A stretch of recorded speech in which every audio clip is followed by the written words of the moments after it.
Hi, I'm Chuck the Movie Guy, and I'm addicted to television. Now, it's Thursday, November 20th, with a very special edition of Addicted to Television. And there's that rogue sound that I keep hearing all over the place.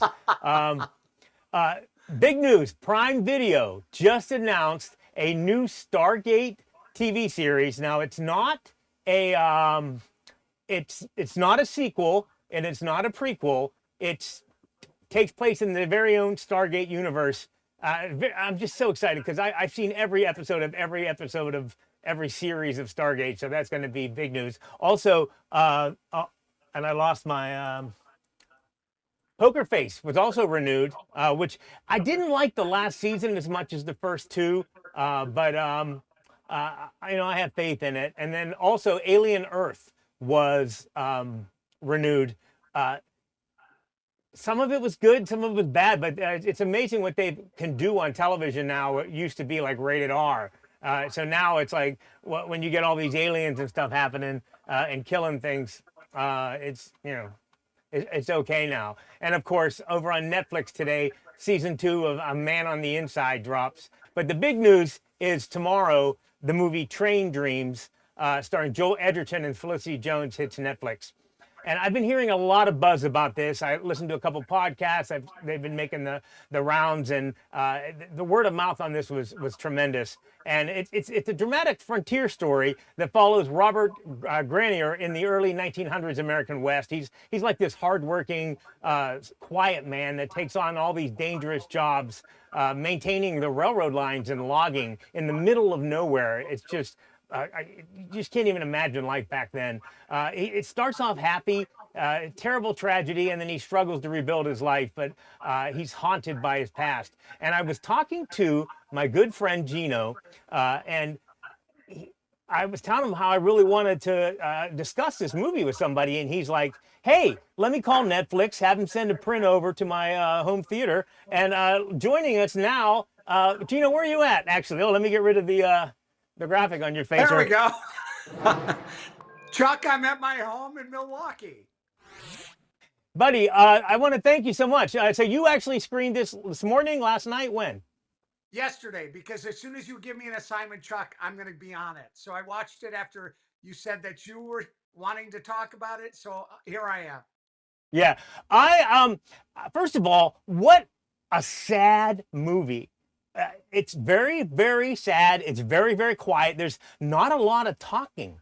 And I know it's based upon the book, and I know they changed a couple of things in the book. You might be surprised to learn that the thing that he's haunted. I don't want to give away too many spoilers, but the thing that he's haunted by, he witnesses a tragedy to a friend of his that he's working with, and in the movie, he's kind of almost an innocent bystander, but in a little bit of participation, and you'll understand when you see the film. But in the book, apparently he was involved, and that's what haunted him so much. So, and I'm kind of glad that they took that out or changed that, because that would have changed the way I feel about him in this entire movie.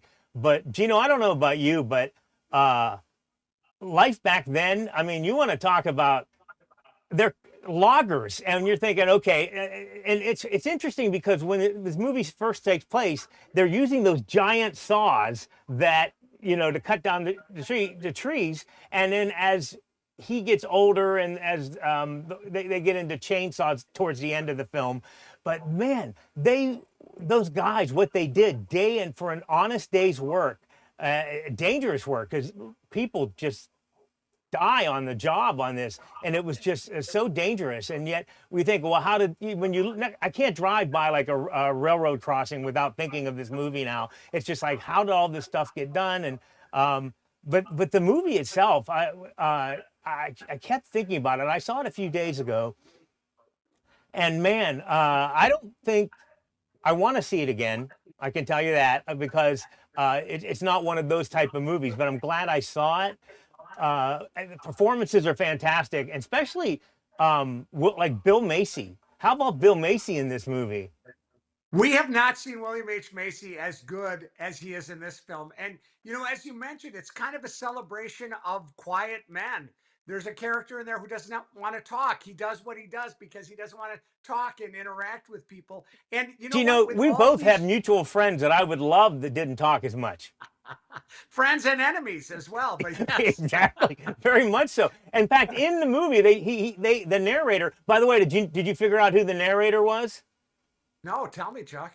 Uh, Now I can't even remember who it was, but it's uh no, well, Bill. I can't think. No, I can't think of the guy's name now. But I'm like, oh, when I saw that when I was researching today, crack mind when we get older, Gino. But Oh, I know. they talk about in this movie how he worked like a month without with somebody he considers a close friend, and they didn't even speak once. Isn't that amazing though? I mean, with movies that are there's constant action movies, there's explosions, there's superhero movies. I like this movie for that reason that it's quiet and it's not a lot of dialogue. Everything is expressed on the face of these actors. Yeah, it's so quiet that you could be killed by a falling branch and not even know it until it hits you. Look up. Now, I don't know. First of all, I didn't even come right out and ask you, did you like the movie? I did very much for that reason. I'm seeing so much with so much with explosions and car chases. I like a movie that can get made like this. It's not an easy sell to a studio, and that's why I'm so glad Netflix did this. Also, I got to say, I love Yeah, Felicity Jones. and I know they released it theatrically, and now it's out on Netflix as well tomorrow. If you're watching this, it'll be today probably. But I really don't think that any other studio could have probably made this movie. Well, and that's the great thing about Netflix that they can make movies like this. You're right. This isn't something that's going to be a huge commercial hit, but it deserved to be made, and I'm glad that they did. Yeah, yeah. I couldn't agree more, Gino. All right, Chucky baby. All right. Well, thanks for just watching this movie, so I have somebody to talk to it about. I do recommend this highly, but don't look for a big action chase movie. If you want to sit down and just have a nice, quiet evening and figure out, and just, I think you'll walk away from this thinking, put down your cell phone. Wow, I just really thought the acting in this movie by what is there maybe a handful, 5, 6 people total have parts in Right. this movie? Yeah. All of them, Chuck, I have a all of them question for you. tremendous. Were you relaxed more after seeing this film? That's the way I felt. Like it was like a nice relief that pace and the quietness of it calmed me. Yeah, it did. It was very calming. But the one thing, both my wife and I, after watching this movie, are like, I am so sad. I'm just so sad. This poor guy, what he went through. But just I couldn't do it. I couldn't have went. I couldn't have done it. I'd have been. Well, I'm not going to say, but just what a tremendous acted film. I hope it wins some kind of award somewhere, anything, any kind of award, just so that it's recognized, because I really want people to put some eyeballs on it. All right, question. Is this Joel Edgerton's best film?